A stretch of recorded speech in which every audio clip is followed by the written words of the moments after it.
नमस्कार दोस्तों, आज की ब्रीफिंग में आप सभी का स्वागत है। कोरोना महामारी ने हमारे स्वास्थ्य और देश की आर्थिक स्थिति दोनों को अभूतपूर्व क्षति पहुंचाई है और सभी इस बात पर सहमत हैं कि इस स्थिति से निपटने के लिए इंडस्ट्री को बूस्ट करने की तुरंत आवश्यकता है। इसके लिए तुरंत कारगर कदम उठाए जाने चाहिए। परंतु अर्थव्यवस्था को सुधारने के नाम पर मजदूरों के अधिकारों के साथ छेड़छाड़ किया जाने लगा। आनन फानन में कानूनी बदलाव किए गए और ऐसी मान्यता है कि इन लेबर कानूनों को सरकारें पिछले कई वर्षों से बदलना चाहती थी और उन्हें कोरोना संकट के दौरान ऐसा करने का मौका मिल गया, क्योंकि इन बदलावों से श्रमिकों, मजदूरों का शोषण और बढ़ने वाला है। इसी से जुड़ी है हमारी आज की ब्रीफिंग। हमारे साथ हैं हमारे कांग्रेस पार्टी के प्रवक्ता, बिहार और दिल्ली के प्रभारी आदरणीय शक्ति सिंह गोहिल जी। मैं उनसे आग्रह करूंगा कि वो हमें ब्रीफ करें। नमस्कार साथियों, धन्यवाद प्रणव भाई। बहुत दिनों के बाद आप सभी का साक्षात्कार वीडियो कॉन्फ्रेंस के जरिए हो रहा है। आप सबका चेहरे देख के बड़ी खुशी हुई। हमारे में से ही कुछ साथियों को, पत्रकार साथियों को, कुछ पत्रकार साथी के परिवारजनों को कोरोना पॉजिटिव पाया गया है। मैं भगवान से प्रार्थना करता हूं कि वो जल्द से जल्द स्वस्थ हो जाएं, ऐसी हम कामना करते हैं। जैसा कि आप सब जानते हैं, कांग्रेस अध्यक्षा सोनिया गांधी जी ने, राहुल गांधी जी ने और वर्किंग कमेटी ने तय किया कि एक ऐसा महामारी का वक्त है, इस वक्त पे हम राजनीति नहीं करेंगे। एज ए ऑपोजिशन एग्रेसिव जहां पर कुछ गलत भी हो रहा है तो विरोध नहीं करेंगे, हम सरकार का समर्थन करेंगे। और कहीं जगह पे पानी अगर हद से बाहर बह रहा है और बहुत दिक्कत वाला मामला है तो जरूर लाल बत्ती दिखाएंगे, इनको सरकार को जरा बताएंगे कि ये ठीक नहीं हो रहा है और पॉजिटिव सजेशंस देंगे। और उसी को चलते हुए आप सबने भी देखा होगा कि जहां पर भी जो कुछ हो रहा था, कहीं किट की प्राइस में बहुत डिफरेंसेस, कहीं पे कुछ बीजेपी के लोग मिले हुए थे और सूरत में पैसे श्रमिकों के उठा रहे हैं, उनके वीडियो सामने आए। किसी का सर फोड़ दिया गया बीजेपी के नेता द्वारा, पर फिर भी हमने इसको पॉलिटिकली वो नहीं किया है, क्योंकि हम इस वक्त पे राजनीति नहीं करना चाहते। आज मैं आपसे खास बात ये करना चाहता हूं कि हमारे श्रमिक जो है वो रीढ़ की हड्डी है इस देश की। चाहे कितने भी चमकते कंगूरे विकास के हम दिखा दे, पर वो जो नींव बनती है वो हमारे श्रमिकों के खून पसीने से वो नींव बनती है। और वो नींव बनाने वाले हमारे श्रमिकों को आज सबसे ज्यादा दिक्कतों का सामना करना पड़ रहा है। मैं बिहार का प्रभारी होने के नाते दिल्ली का भी इंचार्ज हूं, पर बिहार के लोग बहुत सारे इधर उधर श्रमिक फंसे और जब उनकी बात सुनते हैं, उनके फोन आते हैं, वो जिस तरह से बात करते हैं, रात की नींद हमारी भी खराब हो जाती है। ऐसे हालात में अगर सरकार की अहम जिम्मेवारी सबसे पहले होती तो इन श्रमिकों की चिंता हम सब के लिए, राजनीति को इधर उधर रख दे, इंसानियत के नाते इन श्रमिकों को हमें टॉप प्रायोरिटी देनी हो। इस तरह का माहौल आज पूरे देश में है। आज इस प्रेस वार्ता में मैं आपसे ये कहना चाहता हूं और आपके सामने डेमोन्स्ट्रेट करना चाहता हूं कि मैं जिन श्रमिकों की बात करता हूं, जिन्हें फायदा देना चाहिए, जिनकी सबसे ज्यादा चिंता करनी चाहिए, उन श्रमिकों के साथ जो व्यवहार भाजपा की 3 सरकारों, स्टेट गवर्नमेंट ने किया है और वही पैटर्न सारे देश में भाजपा की सरकारें वहां करेंगे, वो है जैसे गिरते हुए को संभालो नहीं, गिरते हुए को लात लगा दो, इस तरह का व्यवहार। ये सरकारें हैं उत्तर प्रदेश की सरकार, ये सरकार है मध्य प्रदेश की सरकार और ये सरकार है गुजरात की सरकार। हमारे संविधान में फंडामेंटल राइट में हमारे श्रमिक का शोषण ना हो उसकी चिंता की गई और हमारे संविधान के बाद उन्हीं को आधार लेते हुए हमारी सरकारों ने, इस देश की सरकारों ने श्रमिकों का शोषण ना हो इसके लिए कानून बनाया है, इस श्रमिकों की रक्षा।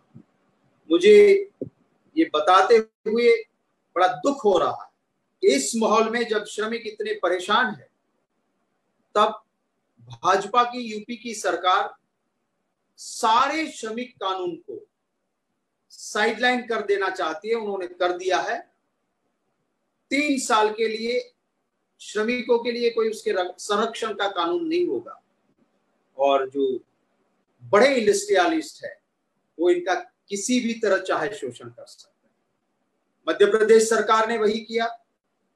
गुजरात सरकार तो 2 कदम आगे चली कि वो 3 साल नहीं 1200 दिन तक हम लेबर लॉ का कोई पालन नहीं करेंगे। माने 1200 दिन तक लेबर का शोषण करने का एक परमिट आप दे रहे हो।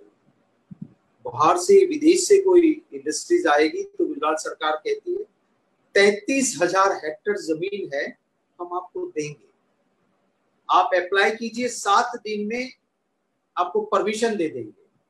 मैं इसका विरोध में नहीं हूं, आना चाहिए, बाहर से भी इन्वेस्टमेंट हो, बाहर से भी इंडस्ट्रीज हो, पर क्या हमारे श्रमिक का शोषण करके वो इंडस्ट्री चलाएंगे?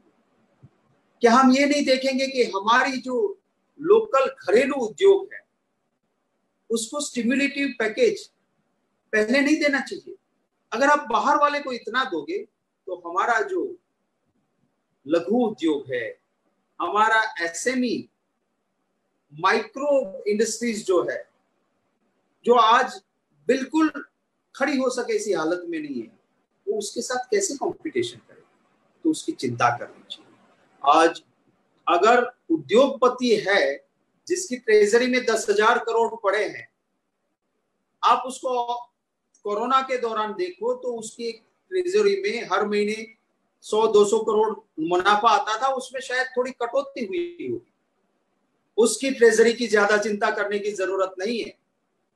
मैं सरकार से अनुरोध करता हूं, जरूरत है तो जो हर रोज का कमाता था और रोज का खाता था, उसके पास आज कोई पूंजी नहीं थी, थोड़ा बहुत बचाया भी होगा तो 45 दिन तक अगर उनकी आमदनी नहीं होगी तो कैसे जिएगा?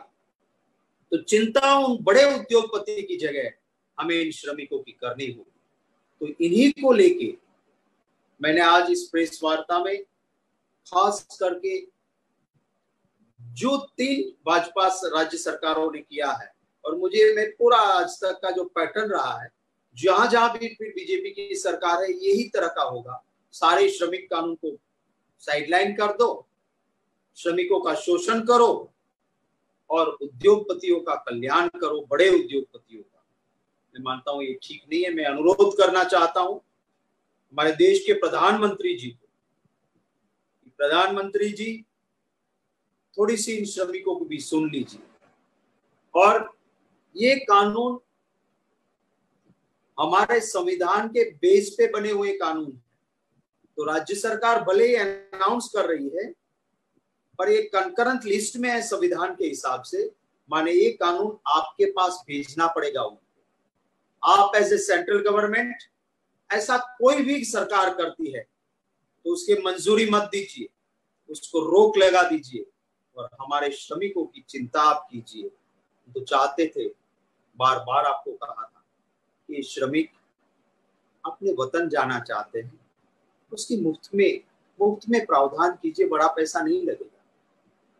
और देश 2-5 नागरिक के लिए स्पेशल हवाई जहाज भेजता है, तो हमारे देश की ट्रेन अगर वहां उनके लिए मुफ्त में ले जाए तो क्या फर्क पड़ता है? जब आप नहीं माने, हमने ये भी कहा था कि अगर पार्लियामेंट और राष्ट्रपति भवन को डेकोरेट करने के लिए 20,000 करोड़ अभी नहीं खर्चा करो, चलेगा, 1-2 साल बाद कर लेना, पर श्रमिक की चिंता करो, आप नहीं कर रहे। हम कुछ मदद करते हैं तो वो भी आपको पसंद नहीं आ रहा, और आप पैसे कितने लेते हो? एक श्रमिक सूरत से अगर बिहार जाता है तो रूटीन में वो जनरल टिकट लेता है जो 310 से लेके 340 रुपये में आती है। आज जो आप ट्रेन चला रहे हो, उस ट्रेन में जनरल टिकट आप देते ही नहीं हो। कंपलसरी श्रमिक को स्लीपर कोच बुक करना है और उसको रिजर्वेशन के भी एक्स्ट्रा चार्जेस भरने, माने 310 से 340 की जगह 710 से लेके 780 रुपया श्रमिक अपनी घर वापसी के लिए। क्या इस माहौल में भी सब्सिडाइज ना करो पर ऊपर से पेनल्टी करो? ये बहुत बहुत दर्द की बात है। मोदी जी, आपके मन की सब सुनते हैं। आज वक्त है आप श्रमिक के दिल की, उनके दर्द की बात आप सुने और इसके ऊपर ध्यान दें, ऐसा मैं अनुरोध करता हूं मोदी जी को। मैं सभी मीडिया के साथियों का धन्यवाद करता हूं कि आप मेरे साथ जुड़े हैं। आपके सवालों का स्वागत है। Thank you, Sakti bhai. I just wanted to add that he has statements ready in both Hindi and English. We'll be releasing it to you shortly. मैं सवाल आमंत्रित करता हूं जो साथी सवाल पूछना चाहें। सिद्धार्थ ने पूछा है पहले। सिद्धार्थ, सवाल पूछते हैं। सर नमस्कार। नमस्कार सर, सरकार ने फैसला लिया है और रेल मंत्रालय ने ये दावा किया है कि 300 ट्रेन डेली जो है वो रेल मंत्रालय जो रेलवे है वो चला सकता है और 12 मई से पैसेंजर ट्रेन भी चलाने वाले हैं, जो 15 ट्रेनें चलेंगी और 30 फेरे वो लगाएंगे। इस कदम को आप कैसे देखते हैं? पहला सवाल है। दूसरा ये है कि प्रधानमंत्री आज मुख्यमंत्रियों से बैठक करेंगे, वीडियो कॉन्फ्रेंसिंग अब से कुछ देर में होने वाली है। क्या उम्मीद कांग्रेस पार्टी को है? क्योंकि लगातार जो आपके मुख्यमंत्री हैं वो ये भी कह रहे हैं कि न केवल कांग्रेस शासित और राज्यों के मुख्यमंत्री भी केंद्र की तरफ आंखें गड़ाकर देख रहे हैं, लेकिन कोई सहायता नहीं हाथ लग रही। सिद्धार्थ भाई, आपके दोनों सवाल के बारे में, आपका जो पहला सवाल था, मैं कल से यही सोच रहा था कि आज जब वीडियो कॉन्फ्रेंस सभी मुख्यमंत्री जियों के साथ कर रहे हैं तो उस वक्त पे ये प्रधानमंत्री जी के लिए यही सही होता कि आज की वीडियो कॉन्फ्रेंस में सभी मुख्यमंत्रियों की राय ले लेते कि हम जो ट्रेन शुरू कर रहे हैं वो किस तरह से करें, कैसे करें, करें या नहीं करें। और उन मुख्यमंत्रियों की वीडियो कॉन्फ्रेंस के बाद वो अनाउंसमेंट होती, तो मैं मानता हूं एक जो लोकतंत्र में कलेक्टिव डिस्कशन के बाद डिसीजन होता है, मैं ही सब करूं वही सही, वो लोकतंत्र में नहीं होता है। तो अगर आज के बाद करते तो मेरे मानने में अच्छा रहेगा। दूसरा जो आपका सवाल है, आज सभी राज्य सरकारें जिस तरह से काम कर रही है उसमें भारत सरकार का सबसे बड़ा जिम्मा ये है कि किसी भी राज्य सरकार को जहां पर भी जो उनको एक्स्ट्रा भी देना पड़े तो देना पड़ेगा और आपको फजूल के खर्च बंद करने पड़ेगा। पर आपकी स्टेट गवर्नमेंट जो लड़ रही है उनको पैसे के लिए कहीं पर भी दिक्कत ना आए, ये देखने का काम वो सेंट्रल गवर्नमेंट का है।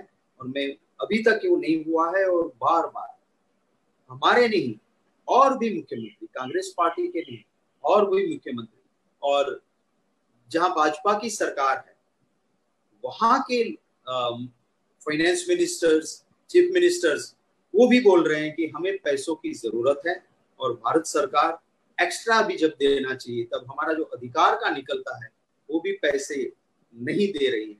तो अगर ये ठीक नहीं होगा तो मैं मानता हूं कि बड़ी मुश्किलों को, बड़ी दिक्कतों का सामना स्टेट गवर्नमेंट्स को करना पड़ेगा। प्रणव भाई, अगला सवाल IANS से है। सैयद इमाम साहब पूछे।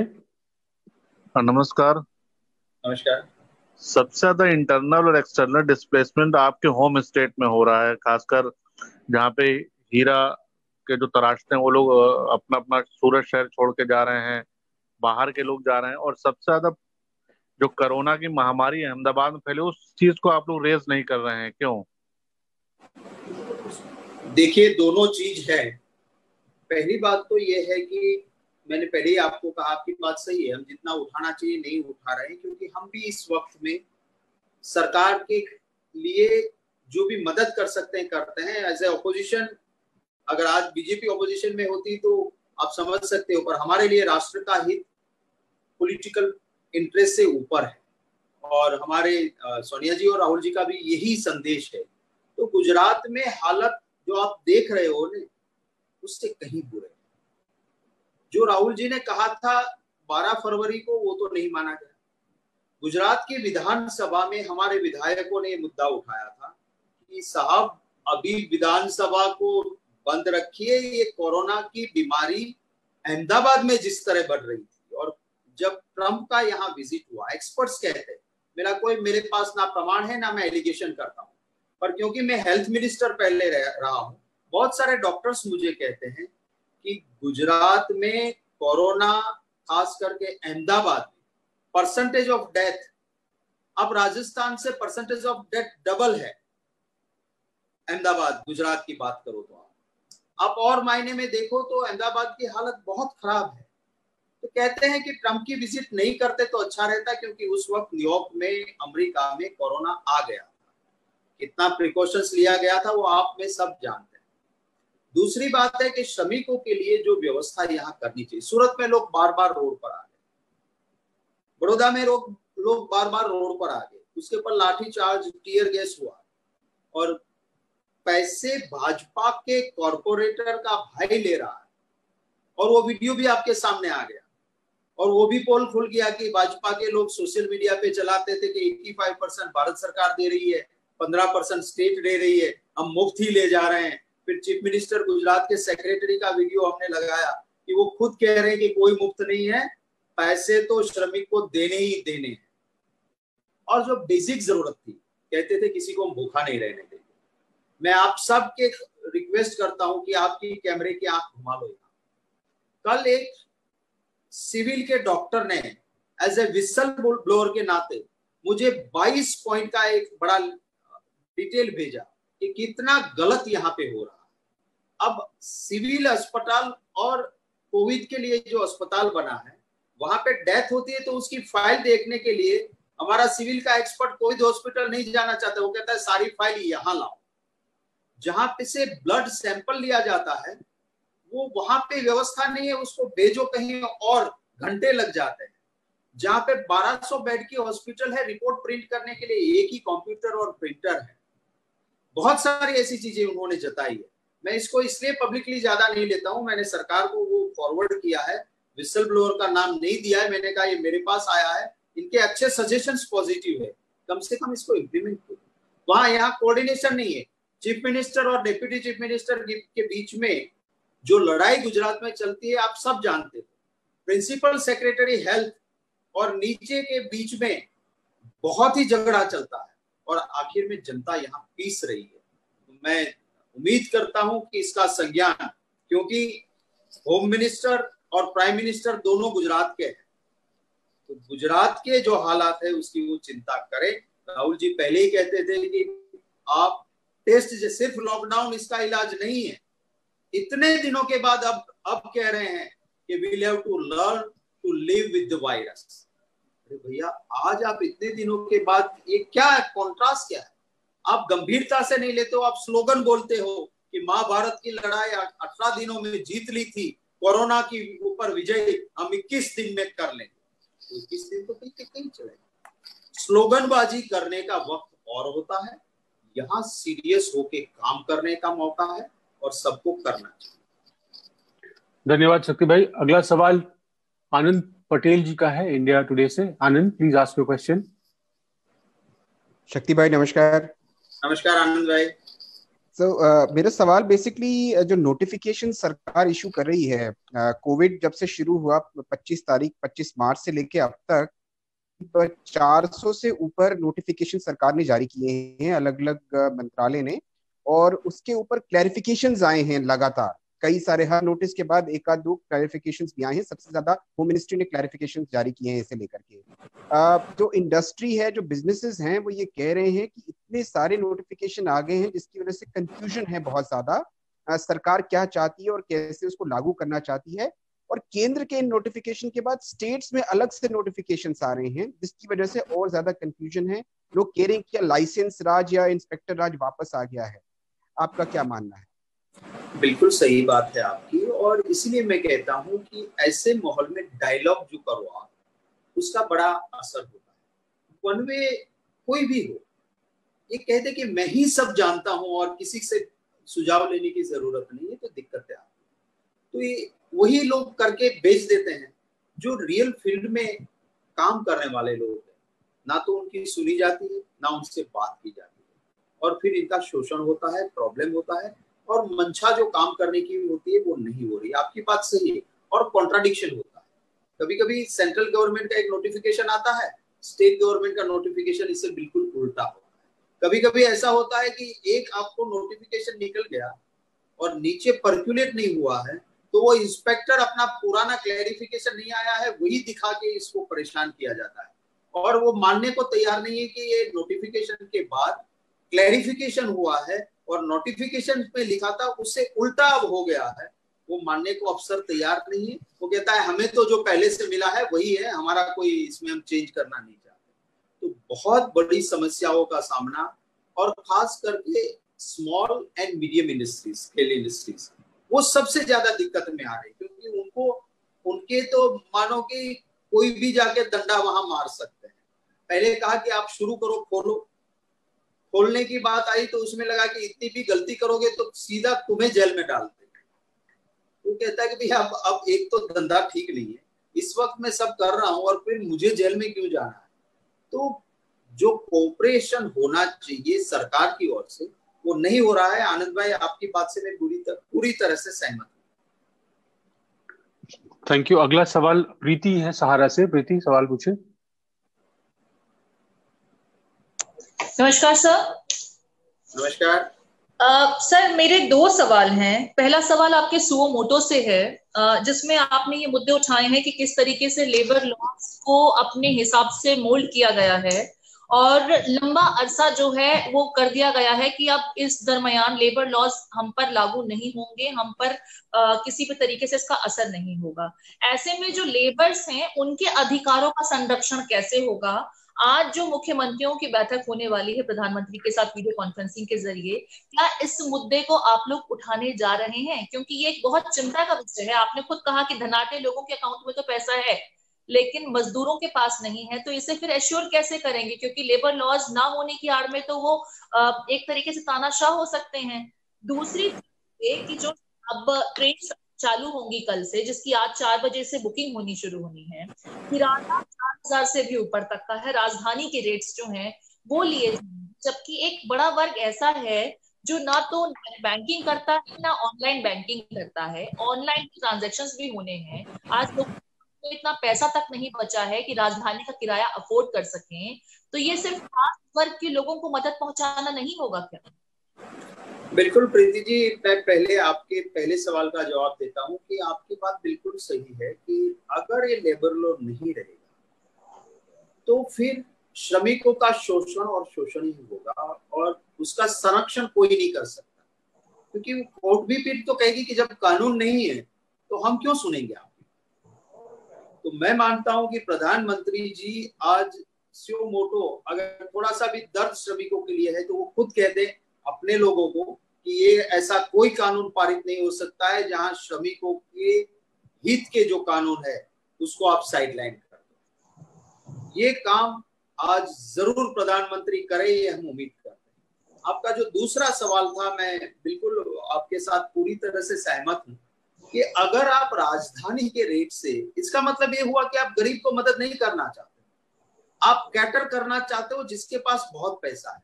और अगर एक परिवार राजधानी का किराया दे सकता है तो वो तो अपनी स्पेशल कार लेके भी जा सकता है, और जिसकी अपनी कार है उसको तो बिल्कुल आप थोड़ा जुगाड़ कर लो तो आपको परमिट मिल ही जाता है, चाहे किसी भी राज्य में जाना। परेशान कौन है?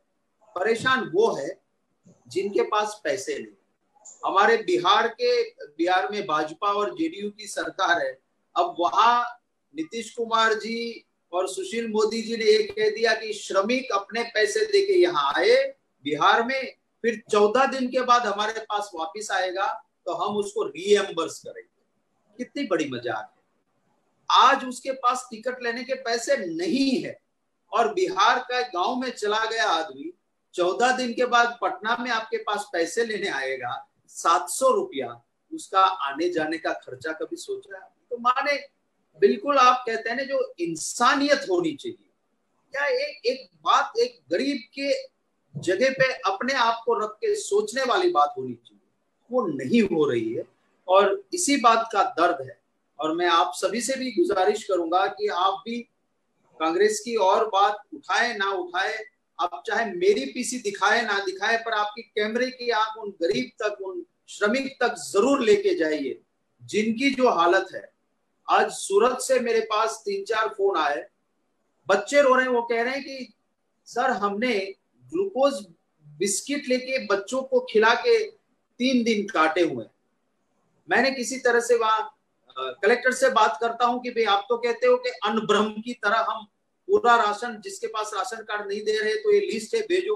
बोले नहीं, सरकार ने ये कहा है कि नहीं, हम किसी को सूरत सिटी में अनब्रह्म के तहत अभी नहीं दे सकते हैं, गाड़ी नहीं जा सकती अभी लेके छुटपुट लोगों के लिए, हम तो खिचड़ी बना रहे वहां लेने के लिए आए। मैंने कहा ये जगह से कितनी दूर है, तो उसने एड्रेस दिया। अब 3 किलोमीटर पैदल चल के श्रमिक खिचड़ी खाने के लिए उधर जाएगा, पॉसिबल है क्या है?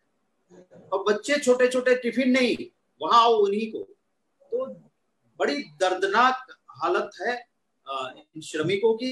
इंडिपेंडेंट इन्वेस्टिगेटिव जर्नलिज्म करने का ये वक्त है इंसानियत के नाते। मुझे पूरी उम्मीद है कि मेरे मीडिया के साथी हैं वो इनकी आवाज बनेंगे, तब सरकार के कान तक, उनकी आंख तक सच्चाई पहुंचेगी और इनके लिए कुछ काम होगा। प्रणव भाई। मोहित जी सवाल पूछना चाहते हैं। मोहित। शक्ति भाई नमस्कार। नमस्कार भैया। शक्ति भाई, मेरा सवाल ये है कि सबके सामने है प्रवासी मजदूरों का दर्द, आप भी देख रहे हैं, हम भी देख रहे हैं। अब सवाल ये है कि जहां जहां कांग्रेस शासित सरकारें हैं, कांग्रेस शासित जो राज्य हैं, प्रधानमंत्री नरेंद्र मोदी के साथ लगातार आर्थिक पैकेज की बात कांग्रेस शासित राज्य करते रहे हैं, प्रवासी मजदूरों की बात करते रहे हैं कि किस तरीके से उनके घर तक पहुंचाई जाए। खासतौर पे अगर हम कांग्रेस शासित राज्यों की बात करें तो कांग्रेस की क्या डिमांड है, आप लोग क्या डिमांड करते हैं? क्योंकि लगातार डिमांड तो पूरी हो नहीं रही है, अब आप क्या डिमांड करते हैं? देखिए, हमारी बहुत सीधी सादी कुछ डिमांड्स हैं।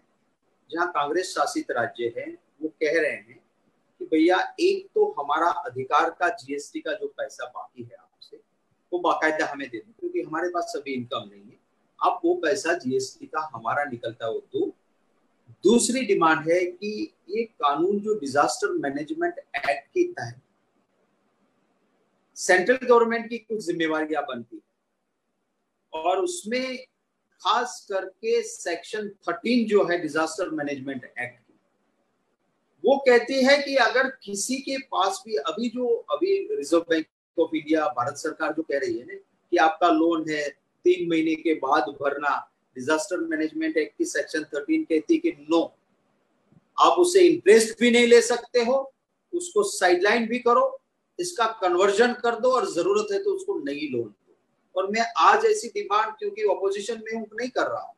अब देखिए, गुजरात में कांग्रेस की सरकार थी, 2 बार लगातार सूखा पड़ा, तो हमने जो किसानों के पास लोन थी उस लोन के 5 और 8 साल के कन्वर्जन माने इंस्टॉलमेंट कर दिए और एज इफ के तुम्हारे पास लोन तुम्हारे ऊपर बिल्कुल जीरो मान के नया लोन दिया।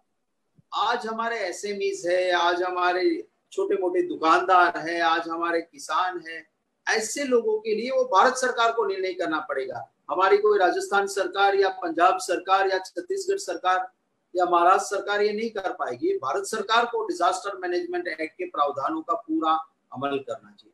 जो रोज का लेके रोज खाता है, अब जानते हो, छोटी सी पान की दुकान लगा के बैठने वाला आदमी या जूता पॉलिश करने वाला आदमी या रिक्शा चलाने वाला आदमी, उसका तो हर रोज की आमदनी, उसको हर रोज खाना। अब उनको कैश डॉल्स देना है। अब राज्य सरकार देना चाहती है, वो कहां से देगी? ये भारत सरकार की जिम्मेवारी है। और अगर भारत सरकार कहती है कि हमारे पास पैसे नहीं है, तो फिर आप विस्ता प्रोजेक्ट बंद कर देते। आप 20,000 करोड़ रुपया सुशोभन करने में खर्च कर सकते हो और एक गरीब को मदद करने के लिए राज्य सरकार को कहते हो कि पैसे नहीं दे रहे हो, तो ये ठीक नहीं है। मैं कहूंगा, इसलिए नहीं कि मेरी सरकार, प्रधानमंत्री जी ने खुद भी राजस्थान के मुख्यमंत्री जी की तारीफ की वीडियो कॉन्फ्रेंस में कि कोविड के खिलाफ जो लड़ने में राजस्थान के मुख्यमंत्री का काम था। WHO ने स्पेशल टीम भेजी कि अशोक गहलोत जी की सरकार राजस्थान में जो काम कर रही है उसको देखने के लिए। एक एक इंसानियत वाला टच होना चाहिए, वो हम दे रहे हैं और हम मांग कर रहे हैं कि भारत सरकार भी इस वक्त पे, ये वक्त ऐसा है, आपको ताजुब होगा, हमने भरूच से एक ट्रेन भेजी, उस ट्रेन में गुजरात सरकार के अफसरों ने अप्रूवल की कौन पैसेंजर रहे थे, रेलवे डिपार्टमेंट के पास लिस्ट थी, कुछ छोटे छोटे बच्चे भी थे, बाकी श्रमिक थे, श्रमिकों ने ट्रेन से सोनिया जी का धन्यवाद करता हुआ वीडियो भेजा। मेरे वहां पे परिमल सिंह राणा करके जिला अध्यक्ष ने 7.5 लाख रुपया डिपॉजिट किया था। अब यहाँ के एक मिनिस्टर 2 दिन तक लगातार प्रेस कॉन्फ्रेंस की कि मदरसा के मुस्लिम बच्चों को कांग्रेस ने भेजा। हकीकत में क्या एक छोटे से अगर कुछ 15-20 बच्चे आ गए, आपको उस ट्रेन में से वीडियो भेजने वाला प्रेम शंकर सिंह राजपूत नहीं देखा, आपने एक भूमियार एक ब्राह्मण ने भेजा वो नहीं, और इस वक्त भी हिंदू मुस्लिम की मिनिस्टर बैठ के इस तरह की प्रेस कॉन्फ्रेंसेस करते हैं। मैं कहता हूं, मैं आपके जरिए जरूर इस देश को भी कहना चाहता हूं कि जो अच्छे सज्जन लोग समझने वाले हैं वो इस सरकार के ऐसे इस वक्त के मजहब के नाम पे उनकी वोट बैंक मजबूत हो सकती है, देश और इंसानियत टूट रही है, आवाज उठाएं। अगर वो चुप रहेंगे तो भीष्म पितामह को भी बाण पे सोना पड़ा था और अटल बिहारी वाजपेयी जी की आखिरी जिंदगी दर्दनाक रही थी। चुप ना रहे आप, हम भी गलती करते हैं, हमारे खिलाफ भी सज्जन समझने वाले लोग आवाज उठाए और भाजपा के सामने भी आवाज उठाए। अगला सवाल अनुराग जी का है। अनुराग, नेटवर्क 18 से सवाल पूछे। गोयल साहब, मैं ये पूछना चाह रहा था कि पी चिदम्बरम साहब ने आज वेलकम किया प्रधानमंत्री या सरकार का जो फैसला था ट्रेन शुरू करने का, और साथ ही ये भी कहा कि सड़क परिवहन और वायु जो मार्ग है वो भी थोड़ा बहुत खोल देना चाहिए। लेकिन कांग्रेस की ही यंग लीडर हैं राधिका खेड़ा, उन्होंने ओपनली ट्वीट के जरिए ही उससे असहमति भी जताई पी चिदम्बरम साहब के ट्वीट से। क्या कांग्रेस एक वॉइस में सरकार के जो फैसले हैं उनको एक तरीके से नहीं देखती? कांग्रेस के अपने अंदर इसको लेकर के मतभेद हैं कि सरकार ठीक डिसीजन कर रही है या ठीक नहीं कर रही है? आपका सवाल अच्छा है। देखिए, हमारे वहाँ इंटरनल डेमोक्रेसी, माने हमारे वहाँ वो दबाव नहीं है कि आप बोल नहीं सकते हो, आपको आवाज रखने का अधिकार है। चिदम्बरम साहब ने अपनी बात रखी, राधिका खेड़ा ने अपनी बात रखी। अब कांग्रेस पार्टी और हाईकमांड एक बात, अपना जो विचार, आज चीफ मिनिस्टर्स गए हैं, वो अपने विचार रखने के बाद जो भी पार्टी की लाइन होगी, वो जो भी होगी वो चिदम्बरम जी भी फॉलो करेंगे, राधिका खेड़ा भी फॉलो करेंगे। हम इस डेमोक्रेसी में इंटरनल डेमोक्रेसी को खत्म करना नहीं चाहते हैं कि पार्टी से जुड़ा है वो अपना विचार नहीं रख सकता है। आज सोशल मीडिया ऐसा प्लेटफॉर्म है कि जहां विचार एज ए कांग्रेसी नहीं, मैं एज ए स्पोक्स पर्सन भी हूं, पर कभी मैं मेरे खुद के विचार होता है तो मैं रख सकता हूं, ये कांग्रेस है। और भारतीय जनता पार्टी में सिर्फ मन की उनके सुनो और उसके बाहर का बोला तो तुम्हारा पाँव नहीं गला काटा जाएगा। तो ये बात है। मेरी यही बात थी कि हमारे मुख्यमंत्री आज मिल रहे थे वीडियो कॉन्फ्रेंस में, तो तब तक प्रधानमंत्री जी वेट कर लेते, क्योंकि वो आखिर में फील्ड पे लड़ने वाले स्टेट के हेड्स के साथ, मेरे ही नहीं सभी पार्टी के मुख्यमंत्री से, उसमें भाजपा के भी और पार्टीज के भी, सबके साथ बात करने के बाद ये डिसीजन होता तो अच्छा होता। आज जो फंसे हैं, इधर उधर दुखी हो रहे हैं, मैं बार बार कह रहा हूं और मान रहा हूं कि उन श्रमिकों तो मुफ्त में जो भी सुविधा हो सकती है करके अपने वतन जाने का सबको अधिकार है। आपको मैं इसके साथ कंपैरिजन नहीं करता हूं, पर हजीरा में गुजरात के 8 लोग जापान के थे, उसको सूरत लाके जापान से स्पेशल चार्टर प्लेन में फ्री 8 लोगों को जापान सरकार लेके गई। तो हम हमारे नागरिकों के लिए, क्या हमारे श्रमिकों के लिए हम एक मुफ्त ट्रेन नहीं दे सकते? यही दर्द होता है। राजनीति के तौर पे हम उन श्रमिकों को बहका के उनके साथ मोदी मुर्दाबाद करते, रोड पे निकलने वाली राजनीति भाजपा जैसी हम नहीं करते हैं, पर इनका दर्द है। तो एक जिम्मेवार ओपोजिशन के नाते जरूर पब्लिक प्लेटफॉर्म पे आपके सामने ये बात है। थैंक यू शक्ति भाई। Two last questions.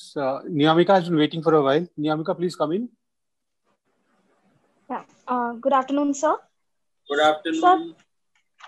सर मेरा सवाल है कि पूरे देश से जो श्रमिक हैं वो पैदल चल के या ये श्रमिक स्पेशल ट्रेन से अपने अपने राज्यों में जा रहे हैं। इसी क्रम में 1 लाख से ज्यादा श्रमिक जो हैं वो बिहार पहुंच चुके हैं, जिनमें से बहुत सारे ऐसे हैं जो रेड जोन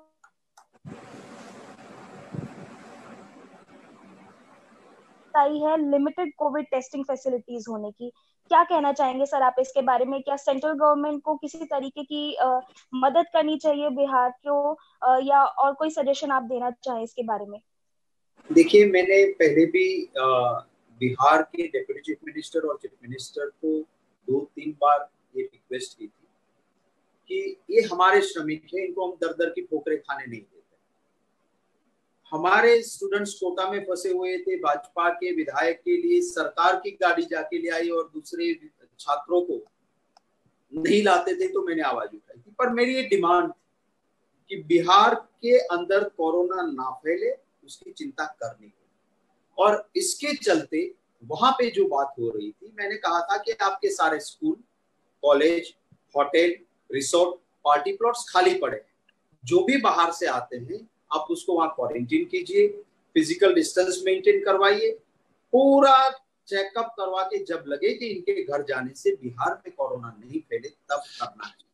मैंने ये भी कहा था कि एनडीए की आपकी सरकार है, सुशील मोदी जी तो भाजपा के डिप्टी चीफ मिनिस्टर है, जरूरत पड़े तो बिहार एक ऐसा प्रांत है कि जहाँ पे इतना पैसों की जरूरत है तो आप वहां से भारत सरकार से भी मदद लीजिए और कीजिए।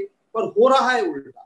वहां भागलपुर में स्वास्थ्य मंत्री का खुद का क्षेत्र है और वहां पे Jawaharlal Nehru medical hostel and college, medical college and hospital दोनों है। वहां पे कोरोना का टेस्ट होता। 5 अप्रैल से शुरू हुआ और फिर वहां के सुपरिटेंडेंट ने कहा कि साहब मुझे तो लिमिटेड किट दिया था, खत्म हो गया, मुझे कोरोना टेस्ट भागलपुर में करना है। अजीत शर्मा मेरे विधायक ने बार बार आवाज उठाई कि भैया भागलपुर में टेस्ट बंद हो गए, किट दो। आज भागलपुर में किट नहीं है, टेस्ट, कोरोना का टेस्ट नहीं हो रहा है। इतना बड़ा इंटीरियर डिस्ट्रिक्ट है, इतना बड़ा हेडक्वार्टर है, वहां आप किट नहीं पहुंचाते हो तो बिहार की हालत क्या होगी? और बिना टेस्ट करे लोग मरते हैं तो मरने दो और फिर कहोगे कि कोरोना तो है ही नहीं मेरे राज्य में, वो भी ठीक नहीं है। बिहार के लिए भारत सरकार को स्पेशल ध्यान देना होगा। हमारी जो मांगे बिहार की है उसको पूरी करनी होगी, ये मैं जरूर मांग करता हूँ। धन्यवाद। लास्ट क्वेश्चन अब्दुल बारी जी, आइए। Good afternoon sir. हाँ sir, you belong to Gujarat, Ahmedabad. जो शाहपुर में जो इंसिडेंट हुआ है रिगार्डिंग द पुलिस एक्सेसेस, ये न्यूज बन रही है इंटरनेशनल मीडिया में, what do you want to say about it? Somebody says that it was a clash between the local MLA, Congress MLA and the police.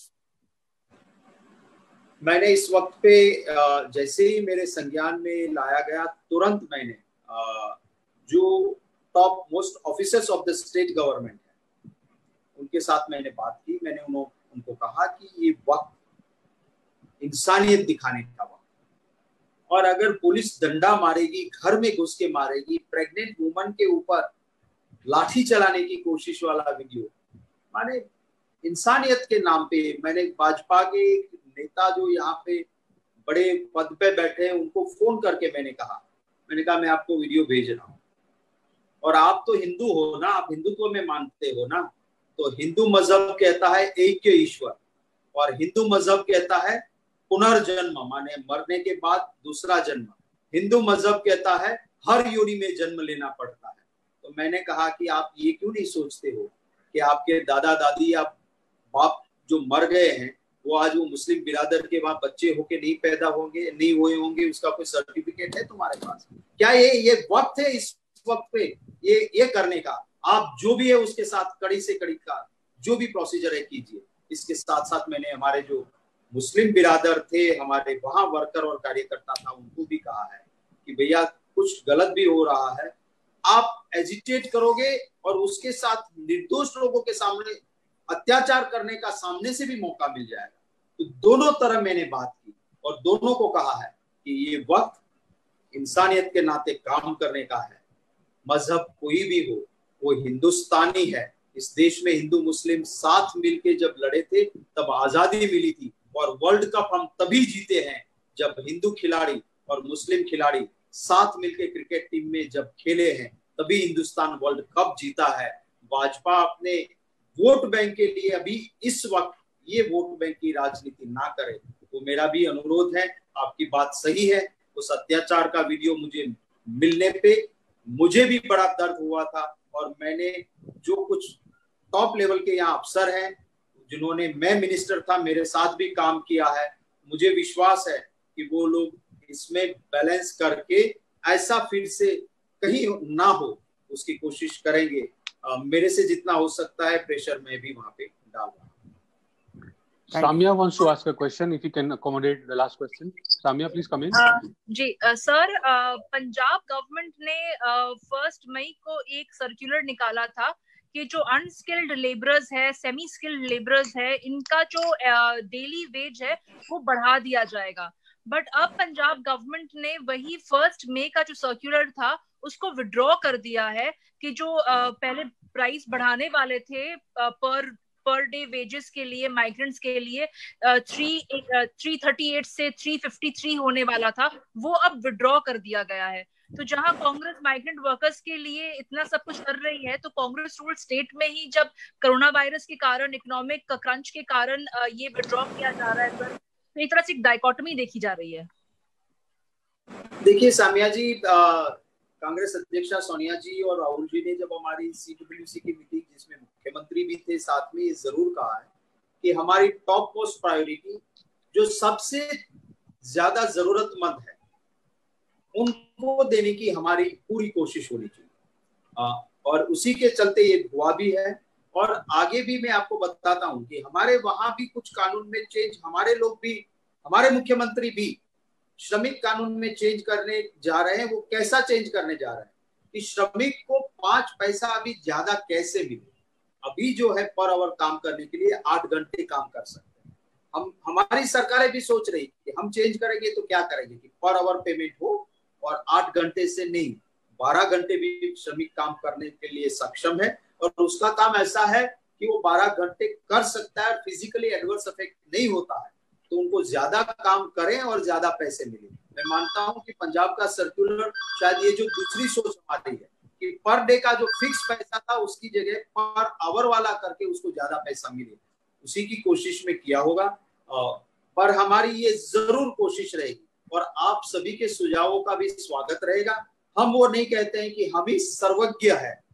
आपके कोई सुझाव अगर कहीं पर भी जरूरतमंद हिंदुस्तानी के लिए, हमारी जहां सरकार है उनको कुछ चेंज करना चाहिए, कुछ बदलना चाहिए, या 2 स्टेप आगे चलने के लिए आप साथियों का भी सुझाव होगा, तो मैं जरूर उनके मुख्यमंत्रियों को पर्सनल लेवल पे भी बात करके कहूंगा। और देश में कोई भी नागरिक अगर नागरिकों के हित के लिए सुझाव, देखिए और सरकार देख लीजिए, मैं फॉर्मर हेल्थ मिनिस्टर हूँ, मुझे एक बार भी मेरे साथ कंसल्टेशन नहीं हुआ, और राजस्थान में चीफ मिनिस्टर है, आज वसुंधरा राजे जी से बार बार वो वीडियो कॉन्फ्रेंस या उनसे मिल रहे हैं। वो हर किस्म के लोगों से, NGO हो, हर मजहब के मुखिया हो, उनसे बात करके पॉजिटिव सजेशंस किसी का भी हो, उसको क्रेडिट दे के इसको इम्प्लीमेंट कर रहे हैं। तो राजस्थान में गुजरात के कंपैरिजन में परसेंटेज ऑफ डेथ आधा से भी कम है। तो सबको मैं मानता हूं, और आपका कोई भी सुझाव होगा तो उनका भी सामिया जी जरूर स्वागत रहेगा। अभी एक सवाल प्रणब जी, शक्ति भाई मेरा भी एकोमोडेट कर दीजिए। रमन बोल रहा हूँ न्यूज़ 24 से। आवाज आ रही है सर? आवाज आ रही है क्या? आ रही है, पूछिए ना। अच्छा सर, मैं ये पूछना चाह रहा था कि आप बिहार के भी प्रभारी हैं और दिल्ली के भी प्रभारी हैं, और बिहार में हमने देखा कि कोरोना संकट के दौरान सबसे ज्यादा नाराजगी लोगों की मुख्यमंत्री के निर्णय लेने में जो देरी हुई, चाहे कोटा से बच्चों को लाने की बात हो, श्रमिकों को बिहार लाने की बात हो, बाकी राज्यों के मुख्यमंत्रियों ने समय रहते निर्णय किया और उन्हें काफी कम तकलीफ हुई। अब जो निर्णय लिया गया है कि जो श्रमिक आएंगे उनके बाद उनको पैसा दिया जाएगा, इस पे भी कई शिकायतें सामने आ रही है कि जब उनके पास पैसा नहीं है तो वो पैसा टिकट का कैसे देंगे और फिर वहां पे आने पे उनकी व्यवस्था। आज जो ट्रेन की बुकिंग शुरू हो रही है उसके क्वारंटीन की व्यवस्था के बारे में अभी तक रेल मंत्रालय ने कुछ नहीं कहा। इससे पहले जो भी श्रमिक गए हैं उनके क्वारंटीन जरूरी है, ये बात कही गई है, लेकिन आज के रेल मंत्रालय की तरफ से कोई ऐसी बात नहीं कही है कि रेल से जाने वाले लोगों का क्वारंटीन होगा या नहीं होगा। दूसरी बात की एक दिल्ली से जुड़ा हुआ सवाल ये मैं करना चाहता हूं कि मुख्यमंत्री ने ये कह दिया है कि हमें अब कोरोना के साथ जीना होगा, जो कि प्रधानमंत्री भी या बीजेपी के सत्ताधारी दल के नेता भी कहना शुरू कर दिए हैं। अगर कोरोना के साथ जीना ही है तो फिर 45 दिन या इतने दिनों तक जो लॉकडाउन करके लोगों को इतनी बड़ी तकलीफ हुई, उसका क्या रीजन समझते हैं आप? रमन जी, आपके सवालों का स्वागत है। आपकी बात सही है कि बिहार में बहुत प्रॉब्लम है। अच्छा, एक मंत्री के बेटे के लिए स्पेशल सरकार की गाड़ी जाके मंत्री के बेटे को कोटा से ले आई, पर कोटा के बच्चों को लाते नहीं थे।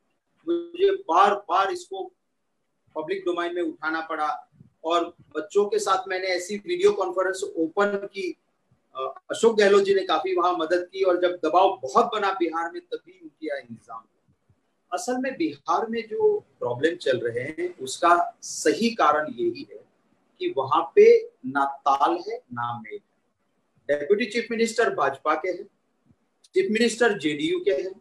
अब डेप्यूटी चीफ मिनिस्टर और भाजपा की कोशिश है कि अगर इस माहौल में नीतीश कुमार को जितना बदनाम करना है कर लो, तो चुनाव आते आते अगर मौका मिल जाता है कि अकेले भाजपा सरकार बना सकती है तो नीतीश कुमार के ऊपर ठीकरा फोड़ के हमें चुनाव में जाना।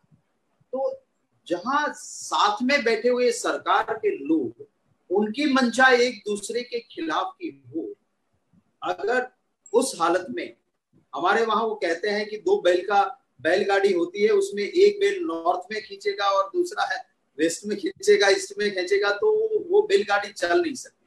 तो बिहार में हालत ये। दूसरा आपका जो था क्वारंटीन करने के लिए, मैं मानता हूं कि अगर वो नहीं करेंगे, जैसे भागलपुर में टेस्ट बंद हो गए, अगर ऐसा रहा तो बिहार में दिक्कत और बढ़ेगी। और बिहार में जो मेडिकल फैसिलिटीज भाजपा और जेडीयू 15 सालों से वहां पे है, पर मेडिकल फैसिलिटीज रूरल एरिया में जो होनी चाहिए बिल्कुल नहीं है और ये फैलेगा तो बहुत बड़ी दिक्कत हो सकती है। तीसरी बात जो आपने कही कि कोरोना के साथ जीना सीख लो, मैं भी कल यही परसों से सोच रहा हूँ, क्योंकि हर्षवर्धन जी है जो यूनियन मिनिस्टर फॉर हेल्थ, उनका एक इंग्लिश चैनल पे राजदीप सरदेसाई जी के साथ इंटरव्यू में देख रहा था और उसमें उन्होंने कहा कि now we'll have to learn to live with this virus. तो भैया, अगर मोदी जी तो कहते थे कि महाभारत की 18 दिन में 21 दिन में तो हम इसको कोरोना को खत्म कर देंगे, कुछ जगह पे वो एडवर्टाइजमेंट भी चल रही है कि मोदी जी को फोन कर लिया और मोदी जी ने कोरोना वाले को कह दिया और कोरोना ने कह दिया कि वायरस की बैग पैक करो, यहाँ से भागना पड़ेगा, यहाँ तो कोरोना नहीं चलेगा।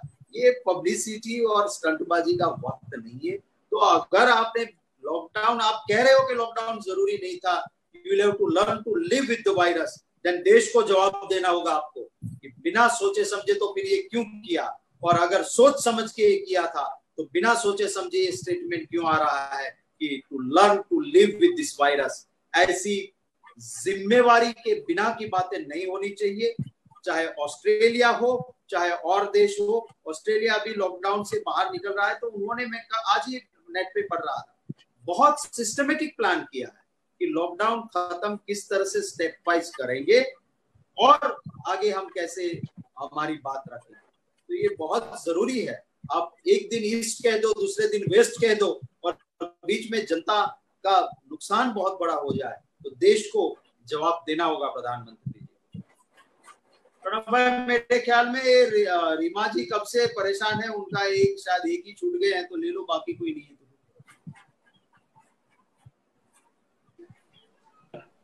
बोलिए रीमा जी, आप क्वेश्चन पूछिए।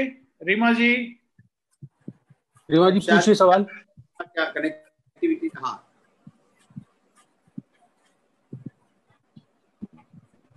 प्लीज आस्क क्वेश्चन रीमा जी।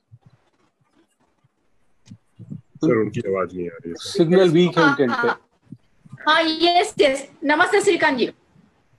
हाँ, मेरा क्वेश्चन है,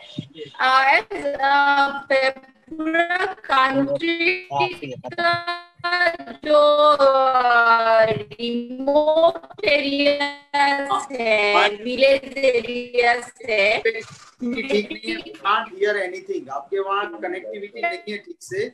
I'm sorry. Personally next time आपका सवाल ले लेंगे रीमा जी. आपके यहाँ एंड पे कनेक्शन वीक है, अगली बार ही ले लेंगे आपका सवाल. नहीं तो अभी प्रणव जी आप करस्पॉन्डेंट दिलवा दीजिए. आपकी आवाज नहीं आ रही रीमा जी, अगली बार आपका सवाल ले लेंगे. धन्यवाद मित्रों. उम्मीद है कि आप हमारे सुझावों को देखेंगे, सीरियसली लेंगे और अपनी पत्रिकाओं में, टेलीविजन चैनल पर इन्हें जगह देंगे.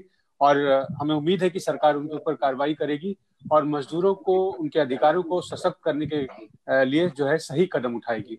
आप सभी का इस ब्रीफिंग से जुड़ने के लिए बहुत बहुत स्वागत, बहुत बहुत धन्यवाद. बहुत बहुत धन्यवाद आपका. Thank you sir. बहुत बहुत धन्यवाद. Thank you sir. Thank you sir. थोड़ा सीख लेना कैसे प्रोटेक्शन चारों ओर लगा के रखे हैं. हेलो, आप सबको बहुत शुभकामनाएं. प्रणव भाई, आपको, संजीव भाई और पूरी टीम का बहुत बहुत धन्यवाद. Subscribe to Nation Next YouTube channel and press the bell icon to get regular updates from Nation Next. Also like Nation Next Facebook page and follow us on Instagram and Twitter.